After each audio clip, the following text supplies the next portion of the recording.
Buenas noches, bienvenido a la Escuela Bíblica no Dominical. Esta es la voz de la Primera Iglesia Bautista de Fajardo y su instructor aquí, Dave Cortés, que hoy estaremos leyendo la lección número 20, titulada Las recompensas de la paciencia. Así que los invitamos a que se unan a nosotros en esta clase de la revista El Manual del Discípulo.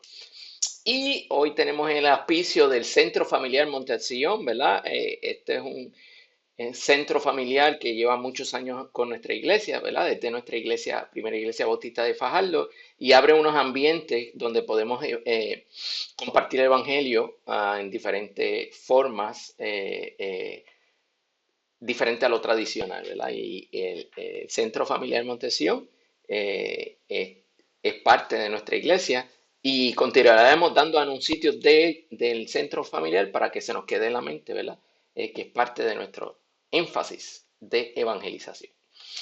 Y de nuevo, continuamos en los estudios bíblicos en tiempos de COVID. Es diferente, pero la meta es la misma, ¿verdad? No se me olviden de eso, ¿verdad? Después de estas elecciones que pasaron en la semana pasada, se supone que hay un pico, lo hablamos en la iglesia, ¿verdad? Gracias a Dios tenemos unos recursos grandiosos que nos pueden ayudar a entender lo que ocurre, ¿verdad? Y cómo nos podemos proteger cada uno de nosotros para que estemos saludables. Y continuamos entonces discutiendo la palabra de Dios de manera remota en la lección número 5 que se titula Las recompensas de la paciencia. Y vamos a estar hablando del libro de Habacuc 2, 1 al 5 y después vamos a brincar del 3, del 17 al 19. Así que empezamos con una oración para que el Señor nos dirija. Gracias, Padre, por tu amor y misericordia. Gracias, Padre, por tu amor y tu palabra, Señor. Te pido que nos dirija, Señor, que nos dé sabiduría, Señor, que nos haga reflexionar en tu palabra, Señor, y que nos dé un aliciente en nuestros corazones. En el nombre de Jesús te pedimos todo. Amén. Muy bien, y el bosquejo de la clase de hoy es en dos partes, así que es un poco más corta. Es Dios responde a la queja de Habacuc, en Habacuc 2, del 1 al 5, y Jehová es la fortaleza de su pueblo. Y empezamos en la introducción, recuerden, vamos a hablar de la introducción, y empezamos hablando de la palabra de clave de la noche de hoy, ¿verdad? De la clase de hoy, se llama paciencia. Y vamos a estar hablando de esa rara virtud que es producto el fruto del Espíritu. Y dice, la fuente de toda paciencia en la Biblia es Dios mismo. Dios es la fuente, ¿verdad? La constancia divina es un signo de su permanente preocupación por su creación. Esa preocupación se traduce en una fidelidad perseverante que no conoce titubeo ni inconsistencia. La paciencia de la espera es la capacidad de transformar la pasividad en una esperanza activa, dinámica, cargada de optimismo en lo que Dios seguirá haciendo y en la manera en que actuará en favor de su pueblo. Así que vamos a estar hablando de la paciencia. Y, ¿verdad? Y introducimos un nuevo personaje, ¿verdad? Que no hacía tiempo que no hablábamos, que es el personaje de Habacuc. Y Habacuc es un profeta hebreo, ¿verdad? Que tiene un libro que se llama el libro de Habacuc, se llama a sí mismo. Y de acuerdo a los expertos, se escribió cerca del 612 a.C., 600 años antes de Cristo. Cristóbal Colón llegó hace 500 algo años, imagínense, 600 años antes de que naciera Jesucristo.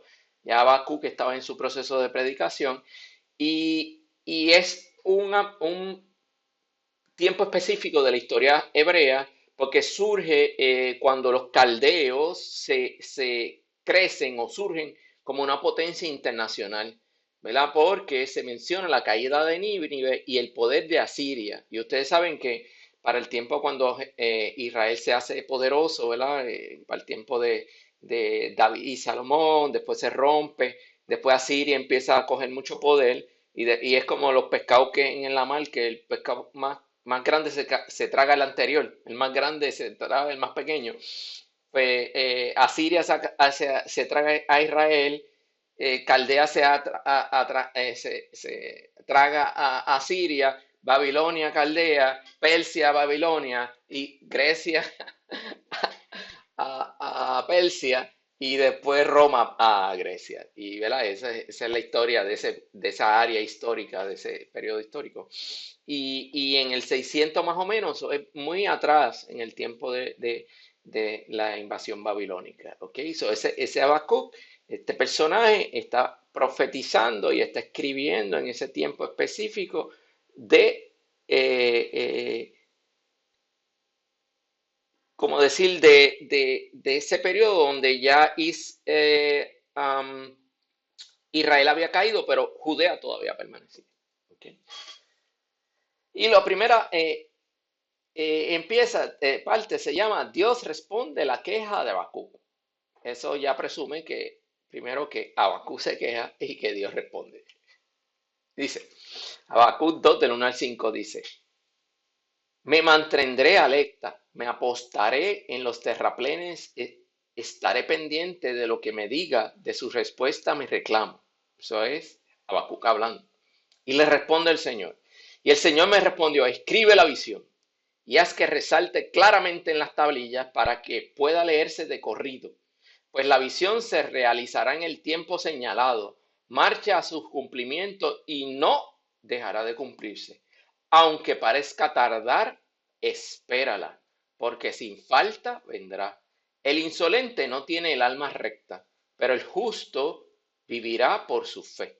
Además, la riqueza es traicionera, por eso el soberbio no permanecerá, pues ensancha su garganta como el sepulcro y es insaciable como la muerte. Reúne en torno suyo a todas las naciones y toma cautivos a todos los pueblos. ¿Verdad? Y de nuevo, a manera de historiador, tiene muchas cosas bien interesantes, ¿verdad? Una de las cosas es que si se fijan, dice tablilla. Escribe la visión en unas tablillas, ¿verdad? Sabemos entonces que es el tiempo de Babilonia, donde eran famosas las tablillas, ¿verdad? Y se escribían cuneiforme. Y Dios le da ese mensaje. Habacuc le contesta de que Habacuc le estaba haciendo este reclamo y Dios no contestaba, no contestaba. Pero Dios le contesta diciendo, espérala porque vendrá tu contestación. Y, ¿verdad? Y en la clase de hoy, yo no sé si usted ha hecho filas largas, ¿verdad? Como las de la gasolina. ¿A quién le gusta esperar? Alce la mano al que le gusta esperar. Yo la voy a tener abajo porque a mí no me gusta esperar. Grace sabe que ese es uno de los retos que yo tengo de hacer fila. Nadie le gusta esperar porque todo el mundo quiere las cosas ahora.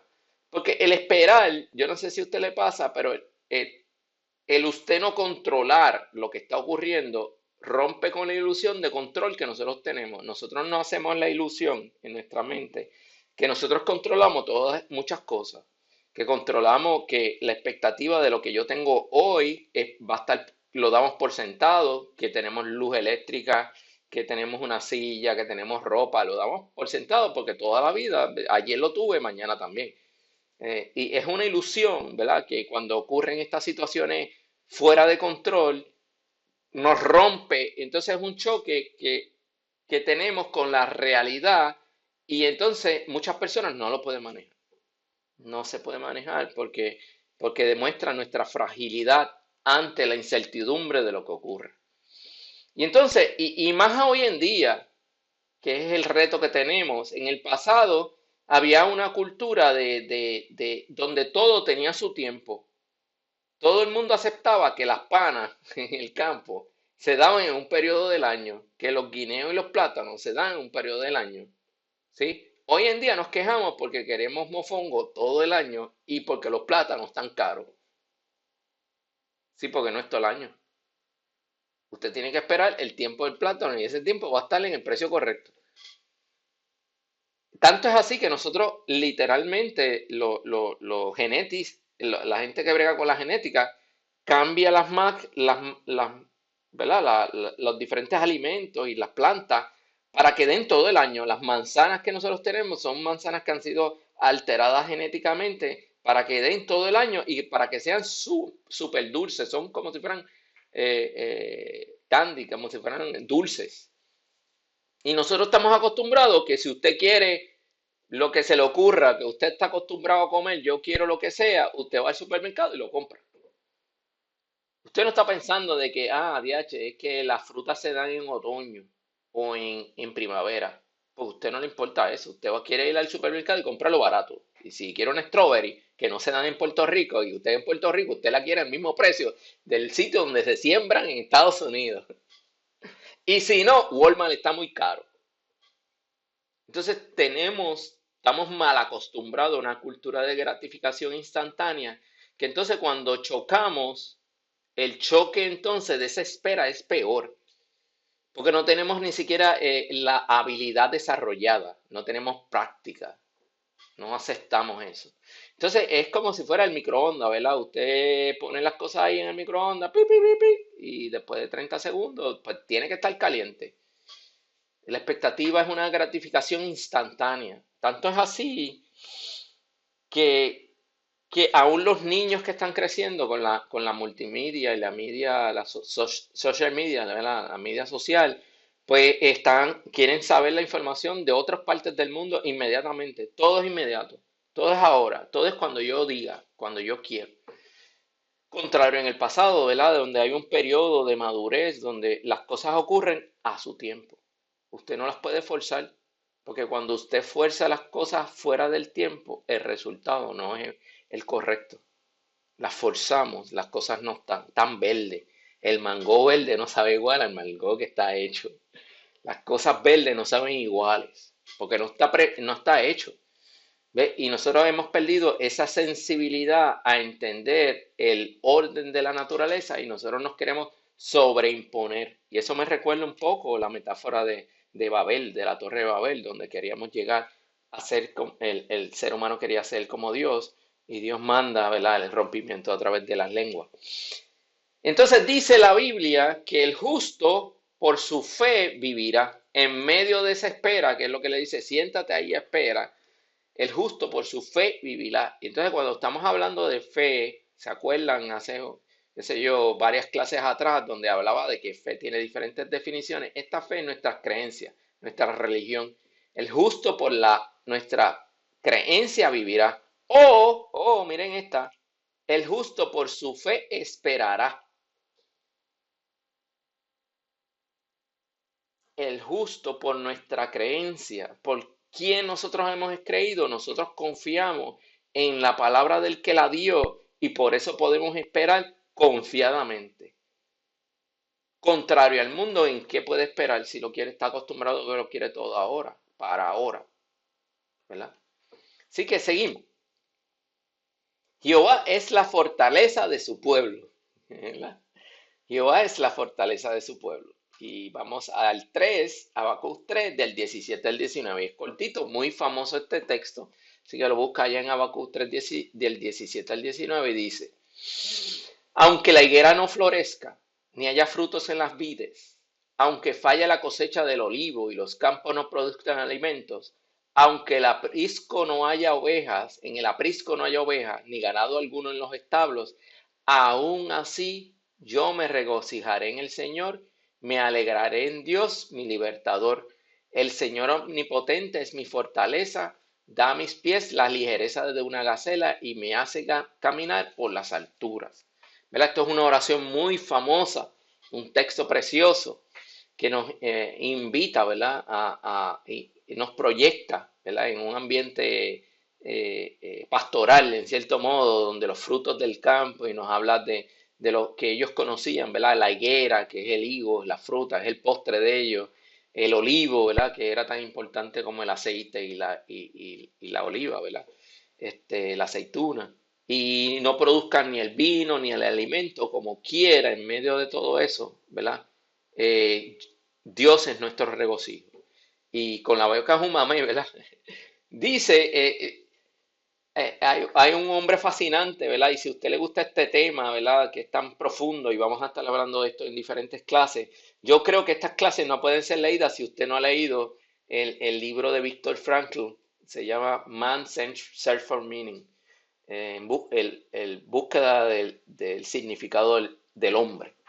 Y él dice en ese libro, la última de las libertades humanas es la capacidad de elegir nuestra actitud en un conjunto dado de circunstancias. En medio de las circunstancias que nos ocurren, cómo yo reacciono es lo único que yo controlo. Yo no controlo qué me va a pasar. Usted controla de que cuando se levanta por la mañana, como pasó esta mañana, se fue la luz. exactamente cuando iba a prender la cafetera y un poquito antes de que me iba a bañar con agua caliente. No hay café, no hay agua caliente. No controlo las circunstancias, no las controlamos, pero sí controlamos cómo reaccionamos a las circunstancias.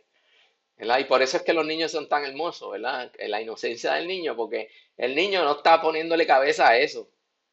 El niño básicamente reacciona de una manera inocente y vamos para adelante. Esos niños que están ahí, esos niños no saben que son pobres. Eso es lo que están acostumbrados, pues ellos no ven el problema con eso. ¿Cuál es el problema con eso? Un adulto se va a tribular. ¿Cómo reaccionamos a lo que nos ocurre? ¿Cómo nos reaccionamos a lo que nos choca? ¿Verdad? Porque nos va a chocar. La vida es lo más difícil que tiene la vida, dice la canción. Y esto es fascinante, ¿verdad? Y volviendo a Viktor Frankl, que es un libro de referencia muy importante para el tema que estamos discutiendo, es aquellos que tienen un porqué para vivir pueden soportar casi cualquier cómo. ¡Wow! Hay dos ejemplos que a mí me fascinaban y era que Viktor Frankl era un psicólogo y él decía de que usted sabe que Víctor se lo llevan a Auschwitz, a los campos de concentración nazi, y él es judío, so, lo estaban matando. La mayoría de las personas que entraron con él, todos los que cogieron para la izquierda, cuando uno entraba le decían tú para la derecha, tú para la izquierda, izquierda, derecha, derecha, derecha, izquierda, izquierda. Y entonces cuando él pregunta, ¿y dónde están los de la izquierda? Dice, eso está en el humo ese que tú ves subiendo, porque los quemaron ya, esa gente está muerta, todos los otros están vivos.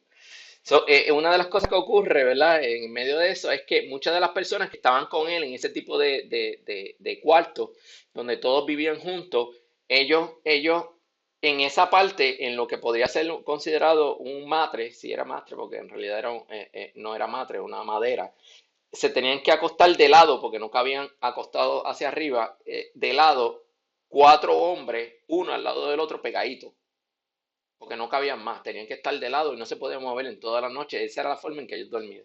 Entonces él decía, una de las cosas que él le fascinaba, él decía, mira, muchas de estas personas eran ricas y yo las atendía y una de las cosas que más atendía sobre ellos era que tenían insomnio.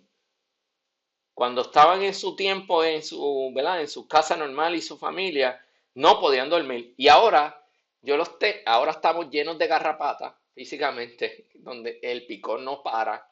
Y estamos durmiendo cuatro pegaditos uno del otro. Y cuando yo los veo, están profundamente dormidos. Eso es fascinante. Aquellas que tienen un porqué para vivir pueden soportar casi cualquier cómo. Otra cosa graciosa que él menciona, ¿verdad? Fascinante, y es que él decía que la gente que sobrevivió el campo no eran los más fuertes, no eran los más ágiles, no eran los que tuvieran el mejor sentido o condición física, no era nada de eso. Él vio un fenómeno y era de que él podía predecir cuándo uno de ellos iba a morir con varios días de antelación. Y era que ellos usaban los cigarrillos en ese periodo cuando los podían conseguir y ellos eran como hacían, eh, intercambiaban y compraban, ¿verdad? Y buscaban la manera de que los capos, que eran los que mandaban, les pagaran con eso.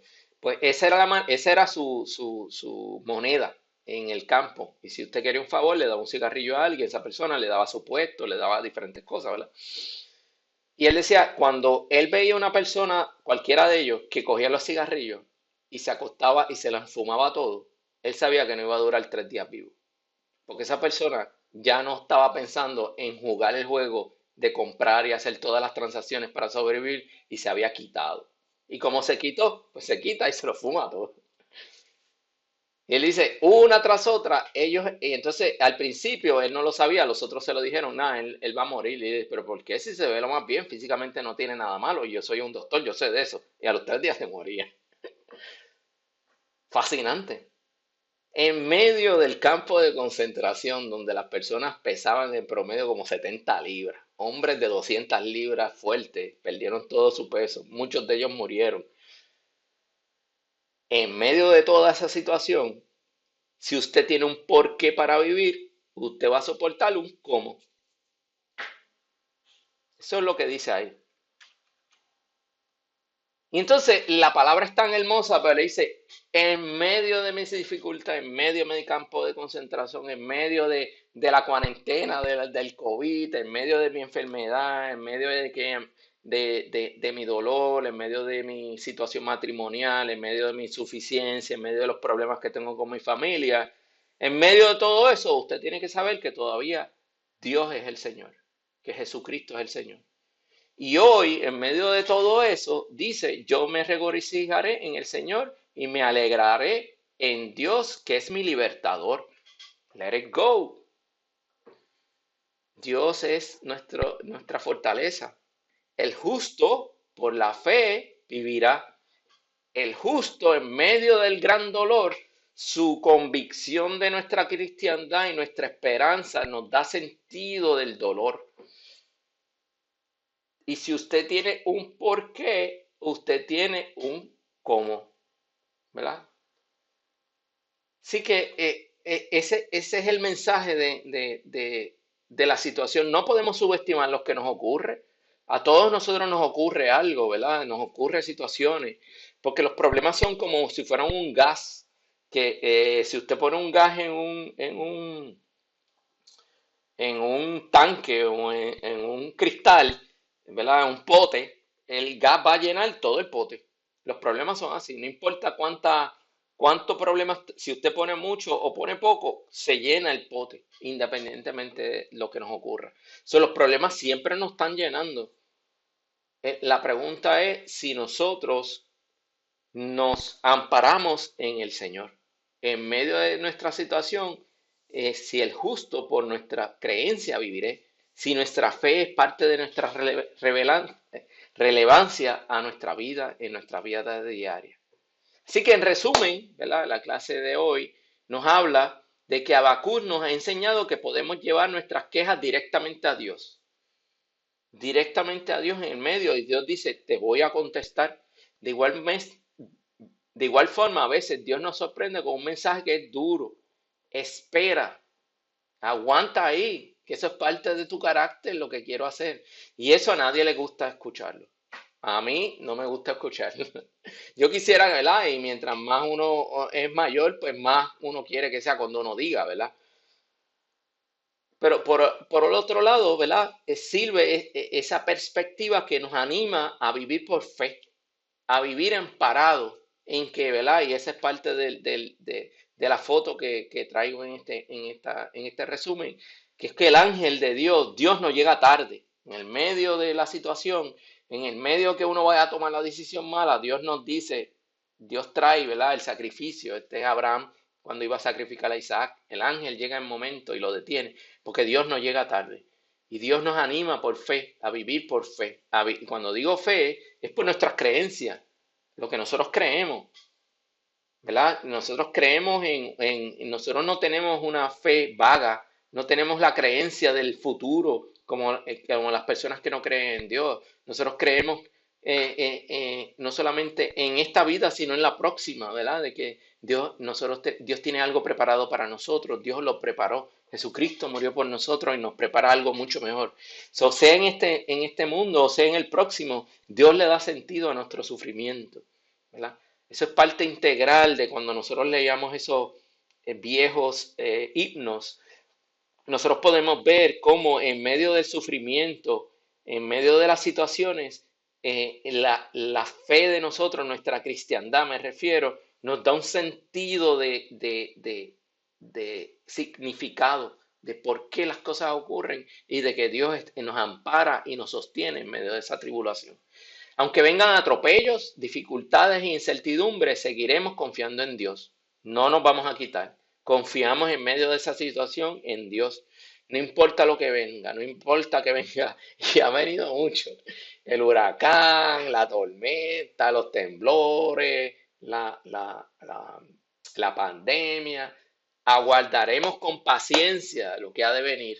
Aguardaremos no solamente con paciencia, sino con fe, porque no es sobrevivir nada más. Nosotros podemos tener una vida en abundancia con nuestra fe. Sabemos que de su mano bondadosa ha de extenderse su amor y misericordia y seremos salvos. Dios no llega tarde, Dios no va a llegar tarde.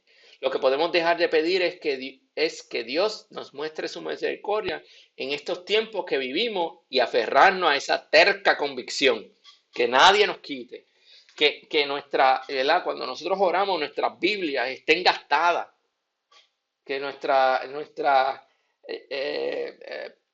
hábitos diarios diarios de devoción demuestren nuestra terca convicción de estar asidos a Él, de que oramos cuando tantas veces al día, todas esas cosas que nos dan tanta confianza y calman nuestra mente y nuestro corazón y nuestro espíritu. Y así nos, ¿verdad? Y aferramos a nuestra terca convicción. Así que con eso concluimos la clase. Preguntas, dudas, comentarios. Cualquier cosa la postean ahí. Y oramos para que Dios nos sostenga en tiempos de angustia, ¿verdad? Y se está hablando mucho de angustia. Es que hay mucha tensión en la gente, ¿verdad? Hay muchos de nuestros hermanos que no, y a uno mismo le pasa algunos días que uno está tan agotado por todas las cosas y ponerse el bozal y tenerle atención cada vez que uno va a salir, ¿verdad? Que uno dice, ¿cuándo esto se va a acabar? ¿Cuándo esto no soporto más? Ya yo quiero salir corriendo y que todo vuelva como estaba antes, ¿verdad? A veces lo sentimos, o soy yo nada más, no sé. Pero tenemos que tener la confianza, ¿verdad? En esos momentos es que la fe se fortalece. En ese momento, ¿verdad? Es que subimos ese monte y demostramos que nuestra fe sirve, es relevante a nuestra vida individual, familiar, de hijo, de padre, de trabajo, ¿verdad? Y no solamente ese gozo y esa fe nos dan fuerza a nosotros, sino que de igual manera nosotros podemos ser luz en medio de las tinieblas que nos acompañan. Así que oramos. Gracias, Padre, por esa palabra poderosa, Señor, que toque nuestros corazones, Señor, y que en estos tiempos, ¿verdad?, de algunos hermanos que tienen angustias, que no pueden dormir, que tienen muchas tensiones, Señor, que tu Espíritu Santo sea aliciente, Señor, que la fe que tenemos en ti, Señor, nos dé sentido a esta situación, Señor, y podamos comprender, Señor, que contigo lo podemos todo, Señor, y que aún en medio de nuestras dificultades, aún en medio de las cosas que pensamos que podemos claudicar, Señor, tú nos das la fortaleza para salir airosos, y no solamente airosos, Señor, sino también teniendo una vida abundante. En el nombre de Jesús te pedimos todo. Amén. Amén. Así que Dios me los acompañe y de los más favorezcas. Cuidadito por ahí y nos veremos en el nombre del Señor la semana que viene. Bye.